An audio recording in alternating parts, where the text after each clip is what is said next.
hear me okay?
Afternoon, everyone. Eric, let's go first to the data for today. Today we're reporting 10,114 new cases. That is our highest number in over a week and our fourth highest ever. Our 7-day average of reported cases is now 8,165. So this is above our last 7-day average by about 2,000. Hospital admissions, we're reporting 392. Our 7-day average is 388, so it's about the same. Today's the third highest day for deaths reported at 129. Again, we will point out that these are not deaths that have occurred today, but ones that have occurred in the recent days, and that we find out about them in the last 24 hours. Our 7-day average for deaths reported is 77. We'll now go to Dr. Bruce Vanderhoff, our Chief Medical Officer at the Health Department. Bruce, thank you for joining us. He's going to explain new guidelines for quarantining after exposure to someone with COVID-19. Dr. Vanderhoff. Thank you, Governor. Quarantining after we've been exposed to COVID-19 is very important. It's very important for helping to control the spread of this virus, which, as we know, is raging through our communities. But quarantine only works when we actually stick with it. Knowing this, and knowing how hard it is to quarantine for 14 days, the Centers for Disease Control and Prevention has been carefully evaluating emerging data.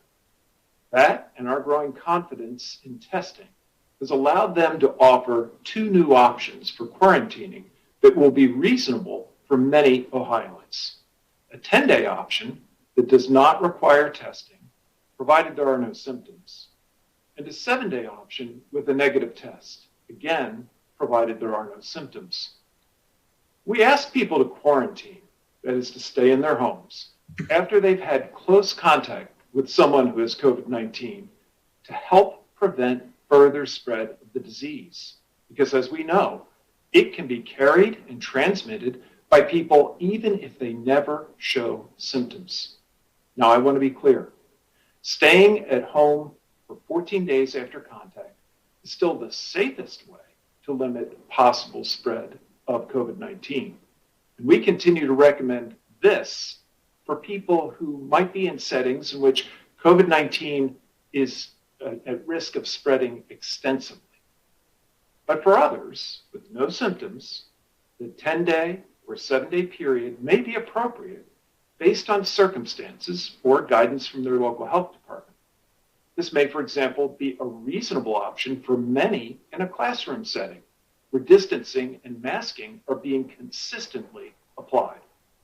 But in every case, whether quarantining for 10 days or 14 or 7, maintaining a physical distance of at least 6 feet, wearing a mask when around others are vitally important.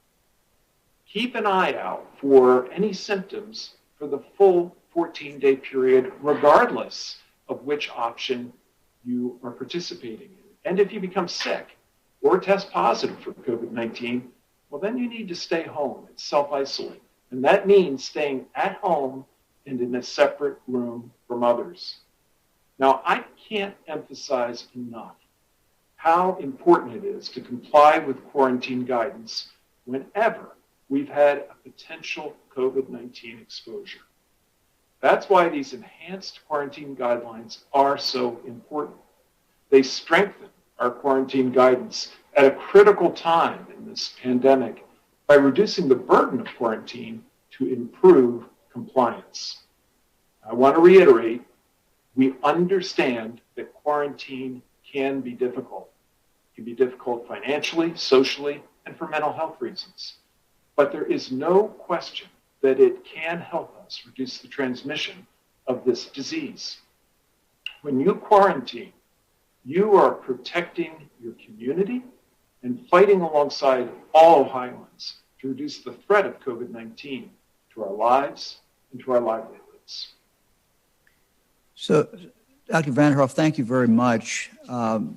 So in summary, This is guidance from the CDC. This is now guidance from the state health department, which goes out to the local health departments.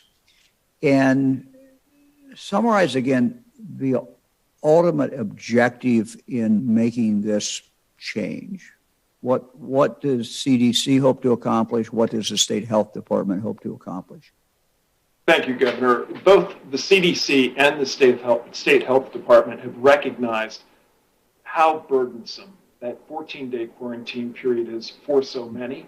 And now we have much more scientific evidence that we can rely upon that says, well, for many people in the state, 10 days without a test or 7 days with a test is going to do a very good job. And because it's easier to comply with, it's going to be a better outcome. More people are going to be able to stick with it. And therefore, we're now offering that alongside the CDC as an option for most Ohioans. So one hope would be more people likely to comply, more people likely to do this. That's right. The harder the hill is to climb, the fewer people are going to do it. Okay. We're trying to lower that hill. All right. Very good. Let's turn to vaccines. We've been working with the federal government on this. I had a conversation a couple hours ago with the vice president about this, and we continue to learn more, and this continues to be fine-tuned, and this will be a work in progress. This is not something that we're going to set it and it's just going to go.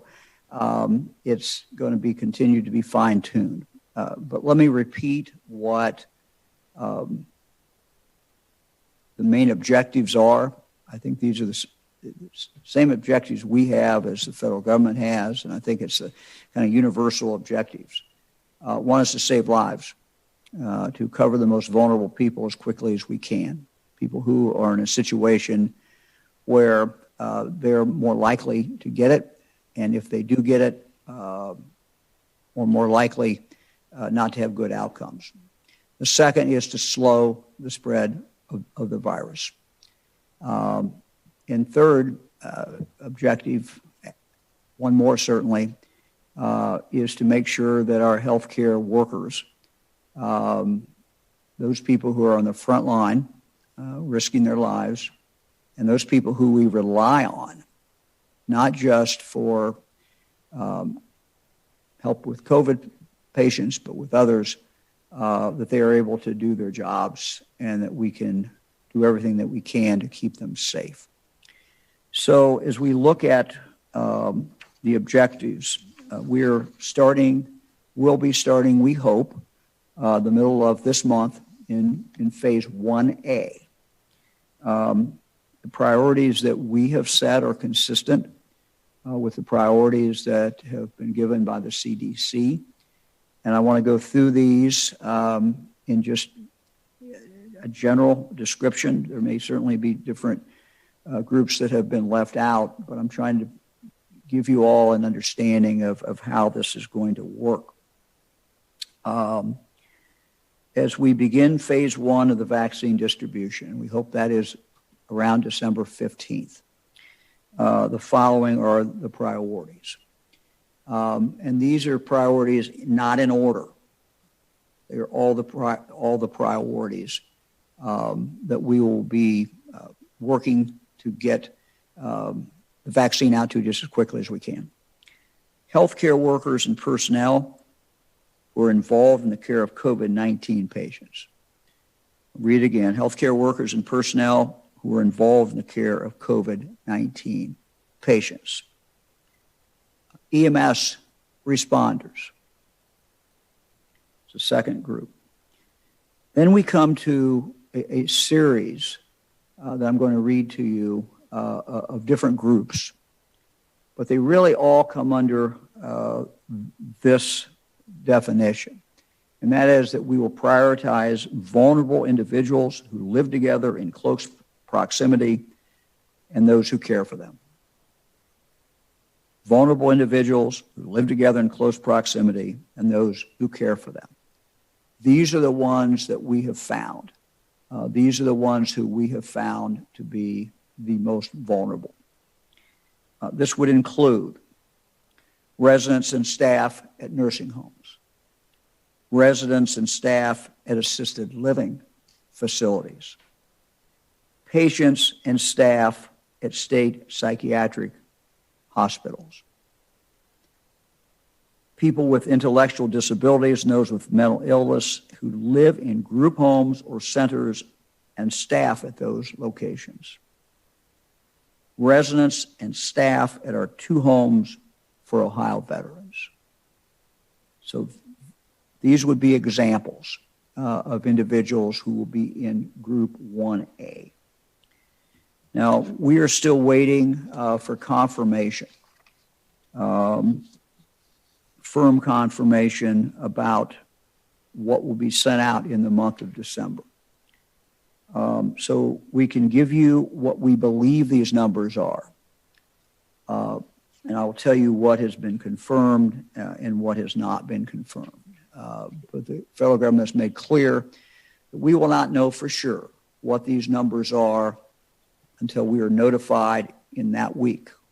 A few days before we get them, we will get a number, and we will know that those are in fact coming. It is our understanding, again, this is subject to change, subject to shipment, and we're just trying to provide people of Ohio the best information we can at this point. It is subject to change.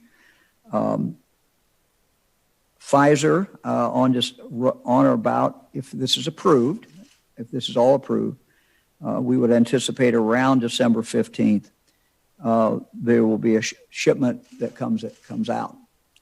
On that shipment, 9,750 will go to our hospitals.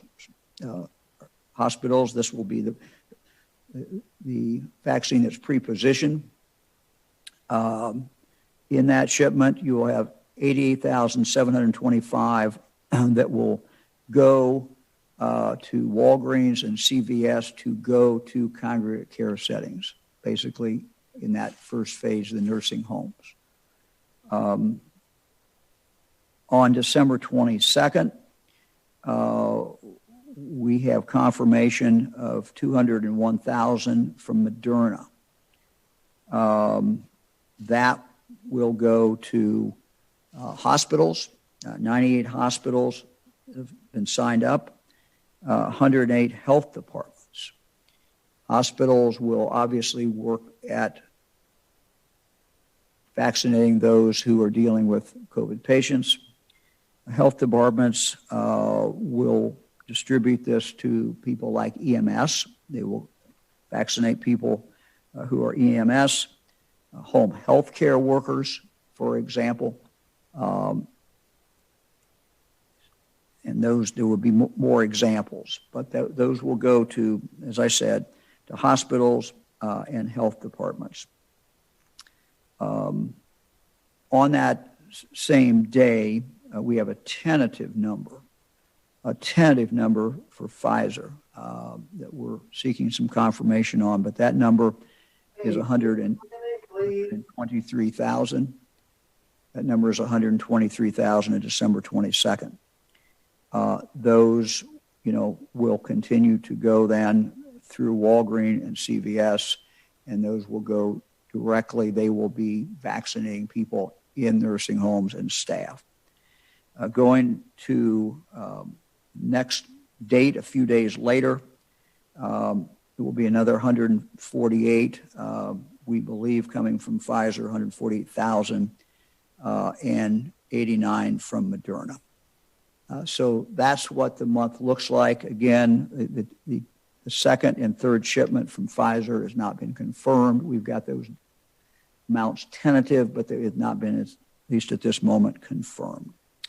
Let me now go to Dr.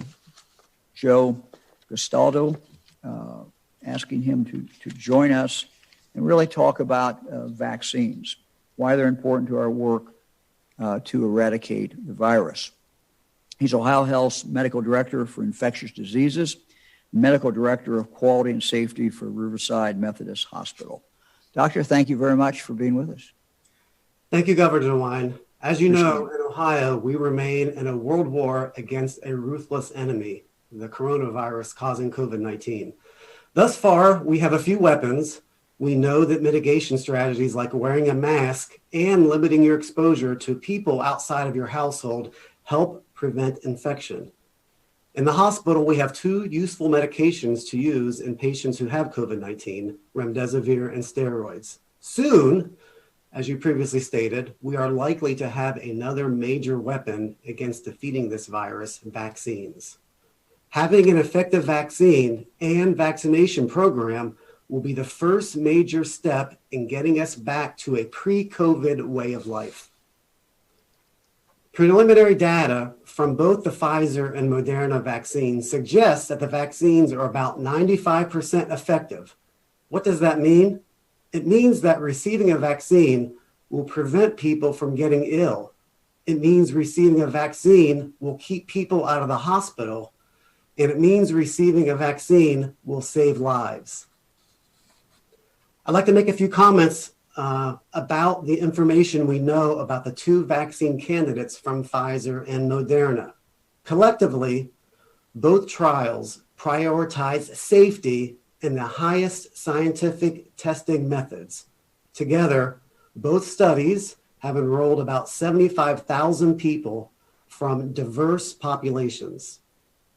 On December 10th, Pfizer will have their data reviewed at the FDA by a group of independent, non-government employed scientists, physicians, vaccinologists, and other top experts in their field.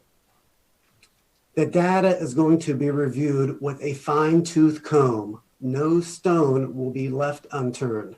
Next, after a hopeful FDA approval, it then goes to another group of independent experts and scientists at the CDC's Advisory Committee on Immunization Practices for review and vaccine recommendations. Both review meetings at the FDA and CDC are open to the public. In addition, at the CDC meeting, major medical societies will have representation at the table for review and discussion of the data. After a transparent FDA approval and CDC recommendation, a vaccine will become available for Americans to receive. As a person of science, as an infectious disease physician, and a formal pharmacist, I have the utmost confidence in the outlined review process. When a COVID vaccine is FDA approved and CDC recommended, I will be rolling up my sleeve sometime, hopefully in the near future. I will recommend this vaccine to my parents, to my family, my friends, and to most importantly, my patients. Doctor, thank you very much for giving us a description of kind of how this process works. I know some people have said, gee, this process was quick. This happened faster. Should that worry us? Is there anything about that should worry us? And why is it fast? Why has it been able to be faster? That's a great question, Governor DeWine. So back in the spring, the federal government introduced Operation Warp Speed as coming up with a more efficient way to get a vaccine out there, knowing that we are in a pandemic. What I could tell you is the way the studies are done for approval of these vaccines is the exact same way that we have done it with previous vaccines. We're doing it in a more efficient way that does not compromise any of the safety. In addition to that, the review processes that I outlined through independent groups within the FDA and the CDC are completely the same way we have done it for years by two independent groups of experts in their fields. Both of these open reviews at the FDA and CDC are open to the public. For me, it's going to be must-see television. I will be listening to those. I'm going to be looking at all of the details of the study. Okay. Thank you very much. We appreciate it, Doctor. Thanks for coming on and helping us understand. And I'm sure that The news is going to be filled with this over the next week or so, and people are going to have the opportunity to just turn their TV on and watch some of this. And you said actually these are public meetings. Is that right? That's correct, Governor DeWine. Both the FDA and CDC's meetings for review are open to the public. And again, I will be watching them. I think it's very important for people to understand the science and the safety of the vaccines. Yes, vaccines will help save lives, but we have to have a vaccination program. People have to choose to be vaccinated. I will say this, I'm almost giddy about having vaccines because I've been talking about COVID now for almost a year, and I want to talk about other things and infectious diseases. And having a vaccine be accepted is the first big step we have to get us to herd immunity and a pre-COVID way of life. Thank you, Doctor. As you look at this, and based on what you have read, what you have heard, side effects from this? If I take this, someone takes it, what kind of side effects would they expect?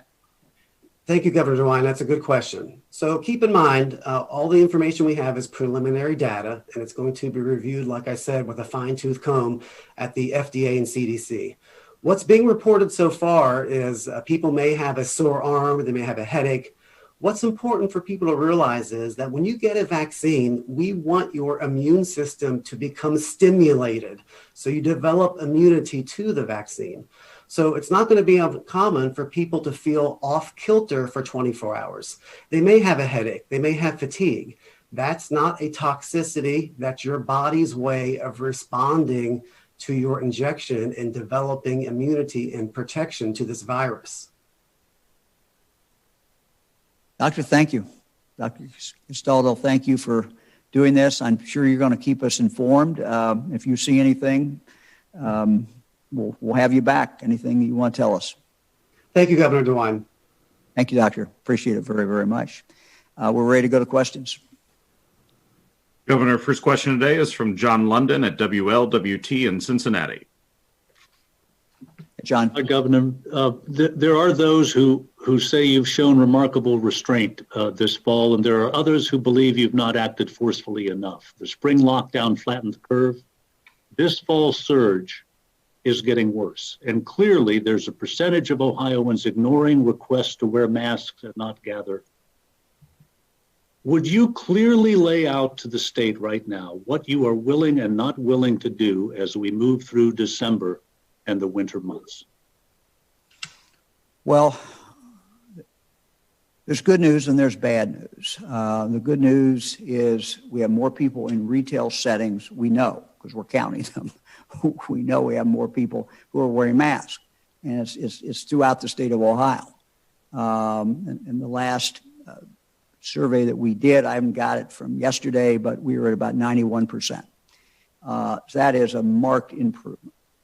We also think that we saw over Thanksgiving a slowdown, not huge, but a slowdown from the previous Thanksgiving as far as people's movements. And that comes from data that anybody can look up on the internet. We saw the same thing in regard to the Friday after Thanksgiving. But Thanksgiving did occur. And, it could be that the cases that we're seeing today, we may be starting to see those cases. It's probably going to see it more in the next few days as we go out. We're only, now 8 days away, 7 days away from that Friday. So we could be seeing that continue, that spike up even further.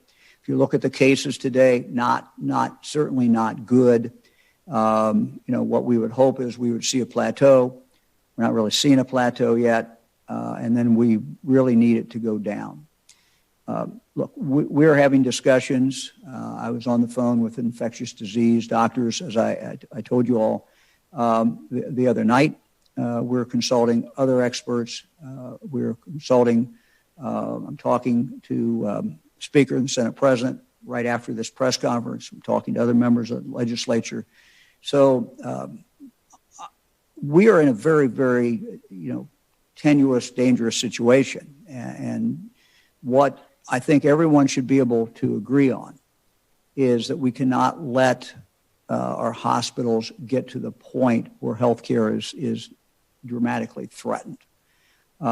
So we are not going in the right direction. We think some of the things that we've done, the curfew, the additional mask wearing, the inspection of retail, we think these things have helped, but they've not clearly, John, they have not helped enough. And we are going to have to do more. And we're in discussions now, trying to get the best advice, best experts, but we're going to have to do more. We don't have any choice. Next question is from John Reed at Gongwer News Service. Good afternoon, Governor. John. Is there any priority for people who might be a caregiver for a loved one who's vulnerable in getting the vaccine? Maybe someone taking care of an older parent, something like that. Yeah, I'm going to go, Dr. Vanderhoff. I don't know whether you're still on there or not. You want to take that? So thank you. It's a very good question, and it really points to some of the subsequent phases of the tiering of this vaccine distribution. This first tier is really targeted to the people who every day are facing the highest exposure and the highest risk to the virus. And just as we did with this phase, we're going to be actively working with the ACIP, the National Academy of Sciences, and other authorities to determine how best to map out the subsequent phases. So look, these are not easy decisions, but I think there has really emerged a consensus. I've talked to other governors. We've seen what the CDC has done. They've been they've been consistent really in different phases of looking at this as far as one group. And that is people who are out front dealing with people with COVID. At the same time, people who are in congregate care settings where what we have seen is just devastation in our nursing homes and many of our assisted living. So if we can get those large groups vaccinated, and in 2 months when they've got to have the second shot, if we can get them off the table, so to speak, as far as at this risk, we all should breathe somewhat a sigh of relief because we're taking care of the people who are taking care of us, and at the same time we're taking care of people who are at the most risk and where we're seeing the most deaths. And we're seeing it go through a nursing home or assisted living where we're losing, sometimes dozens of people. Our goal is to get this out just as quickly as we can, and as quickly as the federal government gets this to us, and these two drug companies, and we hope more, get it to us. And so we can then move on to the next group. So we're in a big hurry about it. Some of this we can control, obviously, getting the vaccine and how we get it, how fast we get it, we cannot. And what we'll do is try to keep everyone informed about what we know, when we know it, about when this vaccine is coming in. Next question is from Ben Schwartz at WCPO in Cincinnati. Ben. Hi, Governor. Are you planning at any point on receiving a COVID-19 vaccine on camera, similar to what you did earlier this year with the flu shot? Thank you. Yeah, I see some of our ex-presidents have said they'll go on national TV and take it. I think that is great. I think that, is high profile. I think that, I will take it absolutely as soon as I can take it. And as soon as I take it is when they get to my turn, when they get into my group. So I'm anxious to take it. I know Fran's anxious to take it as well. Next question is from Jeff Reddick at WSYX in Columbus. Jeff. Good afternoon, Governor. On the coronavirus website for Ohio, prominently featured has been the More Than a Mask campaign and the coronavirus strike force, which found earlier this year that the share of Black Ohioans who are getting cases, hospitalizations, and deaths from COVID far outpaces their actual share of the population. will there be any, and I'm sorry, there's a Pew Research study out today that shows less than half of Black Americans are apparently willing to take the COVID vaccine. So will there be any specific messaging to that portion of Ohio's population about receiving the vaccine? Thank you. Yes, there will be. There will be. The polling that we have seen would indicate, though, that half of all Ohioans have significant skepticism about it. But, I think that for most people will go away as we move, as they see people who are getting, particularly frontline healthcare workers who are getting the vaccination, as they see others getting, as they learn more about it. Information is power. And I think people are going to have a lot of information coming at them in the next several weeks, simply because of what the CDC is going through in the process. It will be the most famous, most open, most spotlighted review, I suppose, by the CDC, maybe forever. I don't know. And I think, the information is important. Transparency is important. And I think the more people learn, the more they're more likely to take it.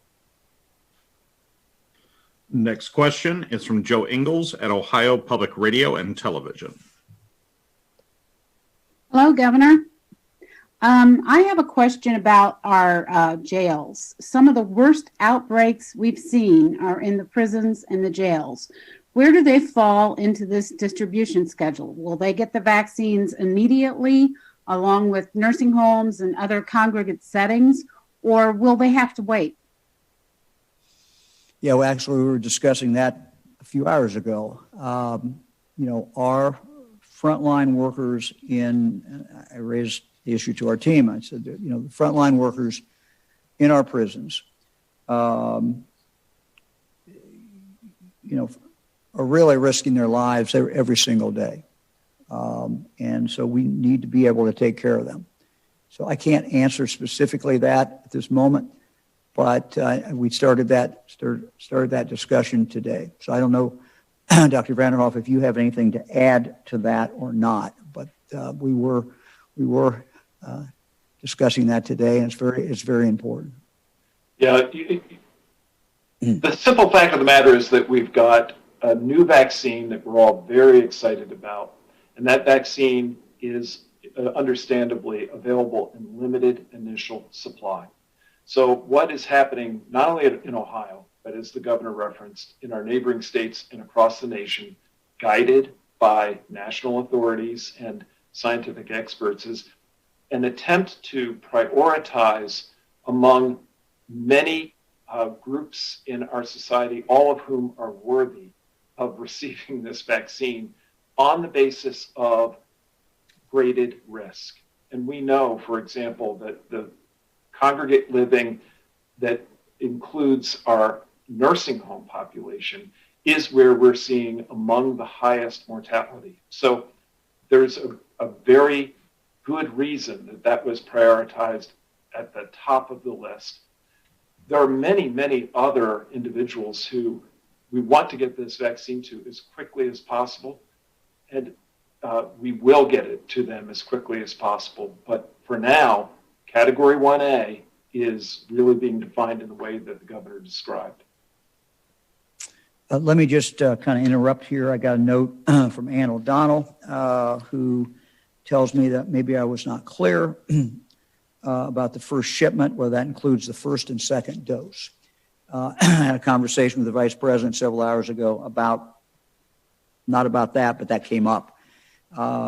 And my understanding is what is happening is the vice president told me, they're identifying and holding the second dose. So we're not going to be in a position where you put a first dose out and then you can't come up with a second dose. But when that first batch of 98,000 comes out, we hope, in the middle of December, we are not holding half of it back.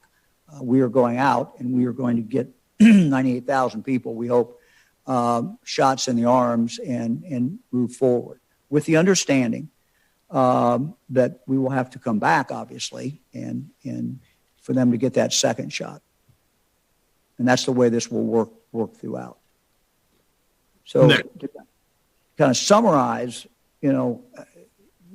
if this comes out on December 15th, by mid-January, we're into the second shots.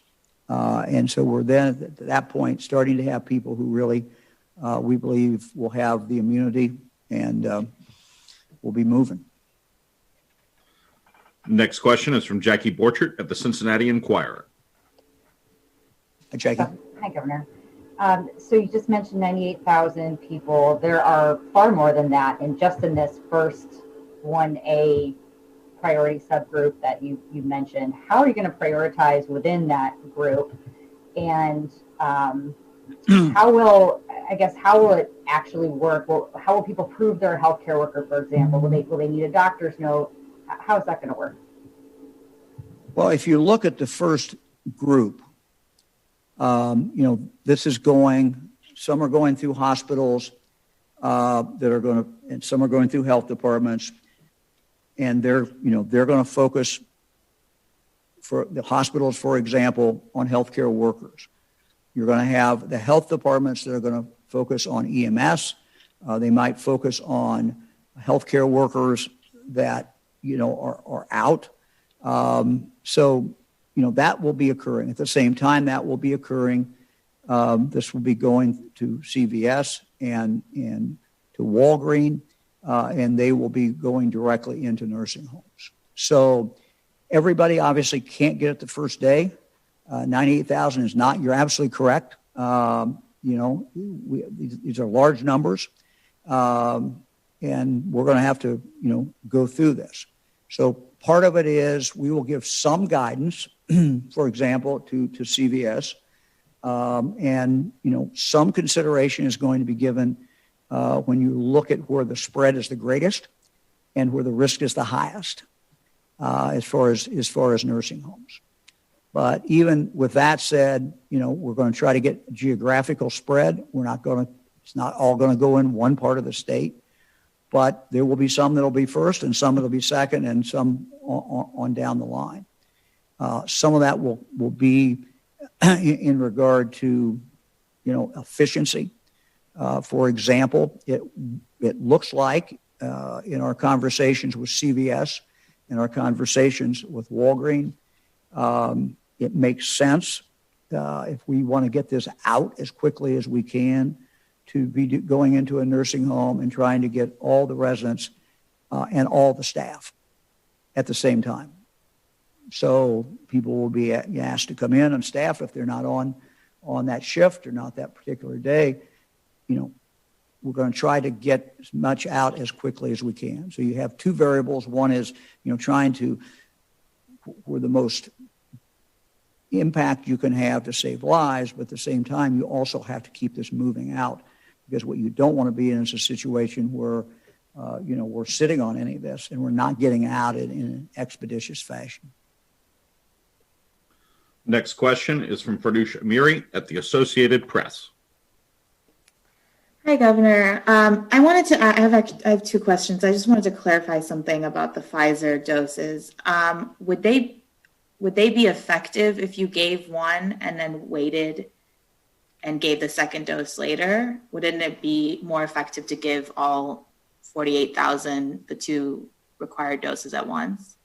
Well, you would be waiting. There is a wait period for one of the vaccines. There's a 3-week wait period. For the other vaccines, my understanding, there's a 4-week. So if you held them back, you'd just be sitting there with them. And that would be the worst thing that we could do, it seems to me. We have an obligation to get them out as quickly as we can.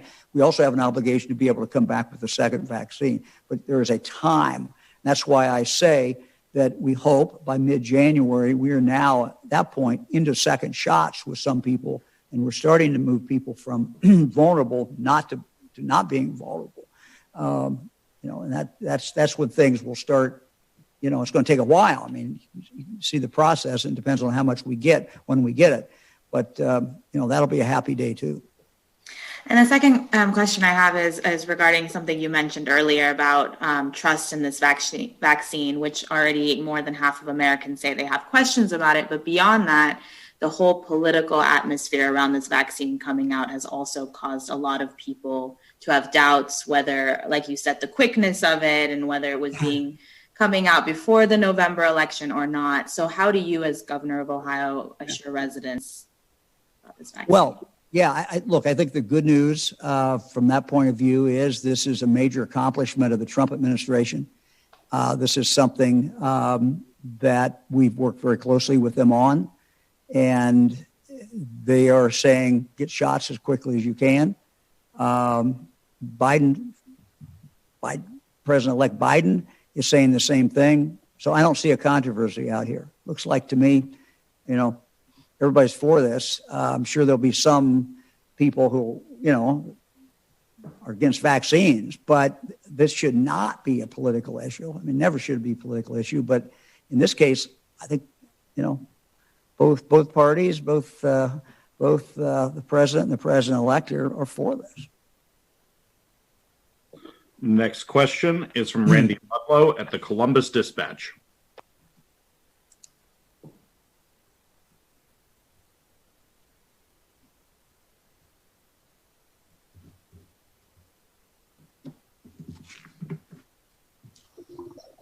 Sorry, Governor. How are you this afternoon? Hey, Randy. Governor, obviously you've identified hundreds, thousands of doses and priority groups for vaccination. But what about the general public at large? Middle-aged Ohioans with no health problems. When can the general public expect to have doses available for them and their families? Randy, I don't think anybody knows that. I think it depends on how fast these drug companies get it to us. I think it depends on whether, obviously these two get approved. They have to get approved. We have other ones that we hope are coming online. It depends on how fast they come online, how many come online. What I can do as governor is simply say, we're going to get this out just as quickly as we get it. I read the same speculation or watch the same TV that you do and see, what people on TV who are experts are telling us about when they think that, this gets to the general population. But my focus right now is on first group.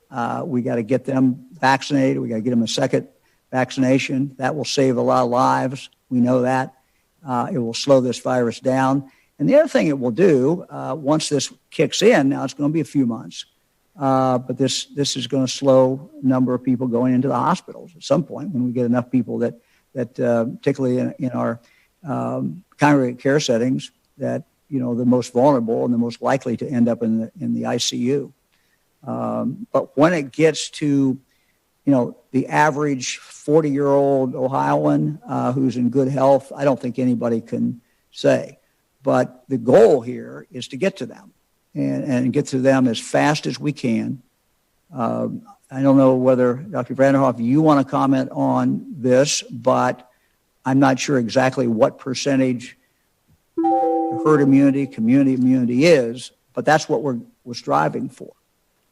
We want to get every Ohioan who wants to take this, we want to get them vaccinated. But it's going to be sequential, and it's going to be, it's going to obviously take months until we get to that point. I don't know. Dr. Vanderhoff, you have anything to add to that? Yes, Governor. I think one thing that we have to remind ourselves is what incredibly good news this is. We have in front of us a vaccine, actually two vaccines, closely related vaccines that clearly have a strong effectiveness. They're going to be very impactful, and they appear to be very safe. One of the vaccine experts in the country, Dr. Paul Offit, noted that with vaccines, you almost always see within the 6 to 8 weeks after that vaccine has been received any of the serious adverse effects that might happen. And essentially with these vaccines, we've seen none. So these are very effective. They are very safe vaccines, and we have them coming to us very, very soon. So the race has started, and it started in a pretty robust way, and I think in many circumstances before people really thought it could. So this is, we're in a really good position, and now it's a matter of how fast things will flow. Dr. Vanderhoff, do we know how many people, for example, have been vaccinated in these trials? So the numbers are actually pretty substantial. I don't have the exact ones at my fingertips, but I'll tell you this. The numbers that have gone through these trials have exceeded the numbers for many other vaccines that have been recently released. A great example would be the HPV, the vaccine that many younger people receive now. That went through years and years of testing and safety determination, and yet the total number of people in those trials was less than the total number in the trials for these vaccines. So it's a very substantial number. Thank you. Governor, next question is from Julie Washington at cleveland.com. Hello, Governor. Can you hear me? I can indeed. Thank you. Excellent. When decisions are being made about who should receive the vaccines first, will fast food workers and grocery store employees receive priority consideration since they are frontline workers? And if you don't mind, I have a follow-up question. If you could please repeat the number regarding the shipment, the December 22 shipment of Moderna. I think that got a little garbled. If you could repeat the number, sure. The shipment, the December 22nd Moderna shipment. Thank you. Yeah, Moderna by this schedule starts on around December 22nd. The first number is 201,900. The next one is a few days later. It's unclear exactly what date, and it's 89,000, 89000. Those are for Moderna. As far as your other question, look, our goals are going to be the same. We have not gotten to beyond looking at 1A. We've looked at it, but we've had no final decisions. We're again going to, obviously look for guidance from the CDC. We're going to look for guidance from infectious disease doctors and other experts here in the state of Ohio. But the goal will be to save the most lives. The goal will be to take those people who are the most vulnerable for whatever reason and to protect them. Now, it's not perfect.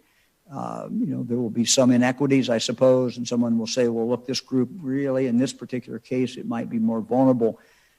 We're going to try to do, the best that we can to be fair, and we're going to seek guidance. This is not something I'm sitting up here and making these decisions. I mean, we're trying to get a collective guidance from experts with the criteria of how do we slow the virus, how do we save lives. These are two things that are very important. The third thing is how do we keep our healthcare workers out there and protect them so that they can protect us. Next question is from Amy Steigerwald at WTOL in Toledo. Hi, Governor. Hope you're doing well. My question is, you have this first group of people who are getting the first round of shots. Will they get their second set of shots before you move on to another group of people for their dose? Well, it's going to happen at after 3 weeks, it starts happening simultaneously.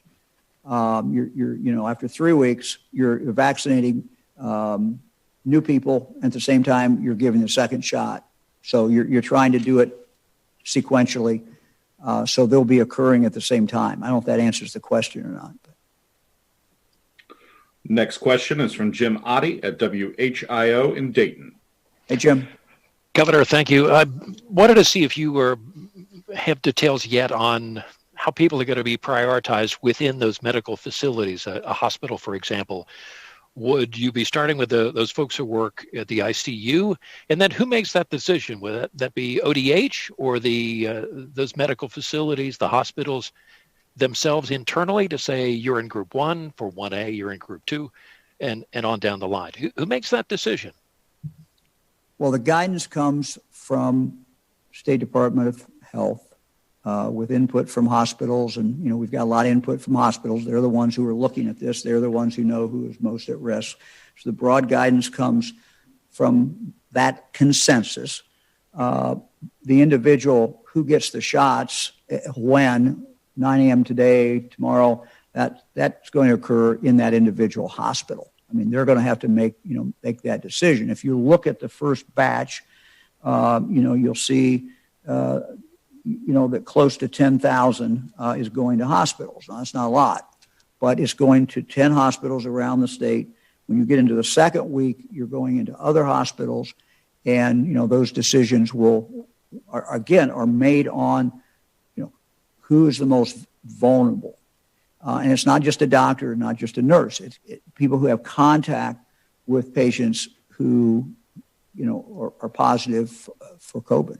Doctor, you want to add something? Yes, Governor, I think you're absolutely right. And, one of the things that became very clear to us as we were partnering with our hospitals around the state in thinking through this very question is that when we're working with the hospitals, we're working with very well-informed organizations, and they have the benefit of having people like Dr. Gastaldo in their organizations who can work closely to understand how to best identify the most at-risk healthcare providers in their institutions. And our hospitals serve communities that look very different and are structured in ways that are very different. So our aim was not to over-engineer how they would approach this, but to ask them, following these broader guidelines, to then prioritize within their workforce, knowing that we would not on day one have enough to line everyone up in every hospital ready to receive a shot, knowing that there would have to be internal prioritization. And they have all reported back to us that they have completed that work, and they have done it with an eye towards equity and really trying to identify the people who are working at the front lines regularly, taking care of patients with COVID-19. Governor, next question is the last question for today, and it belongs to Dan Perlman from WCMH in Columbus.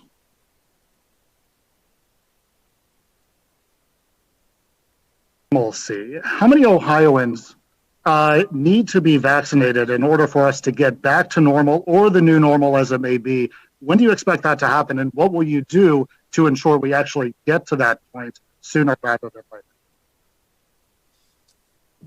Well, I'm going to let Bruce answer that, but I mean, I don't think anybody knows the exact point. I mean, this is going to be a gradation. This is going to be a continuum that's going to be occurring.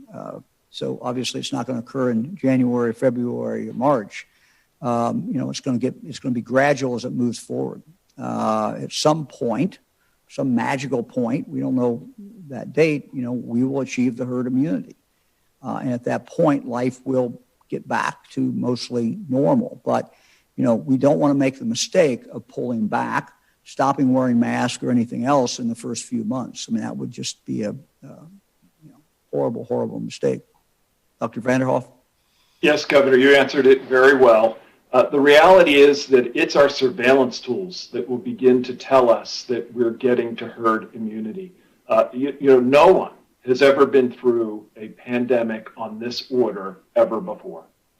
We have ideas about the numbers that would bring about herd immunity, but we really don't know.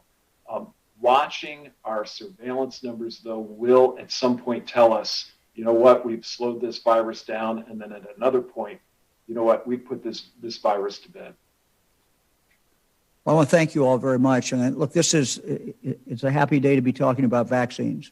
It's a happy day to be worrying about, who's going to get the first one and who's going to get in the first group. And these are decisions that have to be made. But it's good news. And I think we should remember that there's a lot of hope out there now. It's coming. We just got to stay tough, for the next few months and continue to do what we need to do. Knock this thing back as hard as we can, knowing the next few months will be tough. But there is hope out there, and we're starting down that pathway now. So we'll see you all next week. Thank you very much.